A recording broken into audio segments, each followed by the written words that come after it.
मुल्क के शहरियों और उनकी दौलत की हिफाजत हुकूमत की जिम्मेदारी होती है। आरबीआई भारत का वो सरकारी इदारा है जहां हर किसी की माली तफसीलात मौजूद है, लेकिन सवाल ये है कि आखिर इसका डेटा गैर ममालिक में क्यों? जो ये आरबीआई का डिसीजन था कि सारा डेटा भारत में होना चाहिए, इसका मतलब डेटा लोकलाइजेशन, ये सबसे इम्पोर्टेंट निर्णय था। और अगर पेमेंट गेटवे कंपनीज और जो एनबीएफसी है उन्होंने माना नहीं है तो एक पूरी तरह से दुर्भाग्यपूर्ण अवस्था है। आरबीआई को तुरंत जाके इनके ऊपर कड़ा कदम उठाना चाहिए, उन पे कोई पेनल्टी या फाइन लगा देनी चाहिए। मौजूदा आहत में बहुत से साइबर क्राइम सरगर्म हैं, लेकिन सही तौर से पुलिस उसकी तफ्तीश नहीं कर पाती है।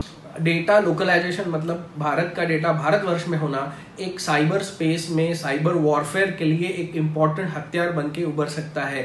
और ये हमारे लॉ एनफोर्समेंट और पुलिस को भी मदद करने वाला होता है, क्योंकि जब डेटा भारत में रहता है तो हम इनसे डेटा ले सकते हैं और कोई भी क्राइम्स, फाइनेंशियल क्राइम्स, फ्रॉड्स अच्छी तरह से इन्वेस्टिगेशन कर सकते हैं। अब देखना ये है कि अपने शहरियों की डेटा की हिफाजत के लिए आरबीआई डेटा कंपनियों पर किस कदर सख्ती करती है।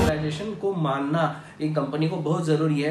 अगर आरबीआई इन पे एक्शन ले लेती है तो मैं चाहूंगा कि ये फिर तुरंत मानने लग जाएंगे, और ऐसा करना जरूरी है क्योंकि भारत का एक इम्पोर्टेंट राइट है, खुद का सॉवरेन पावर है कि लॉज बनाए और बाकी सब कंपनीज इन लॉ को फॉलो करें। मुंबई से ईटीवी भारत के लिए शाहिद अंसारी की रिपोर्ट।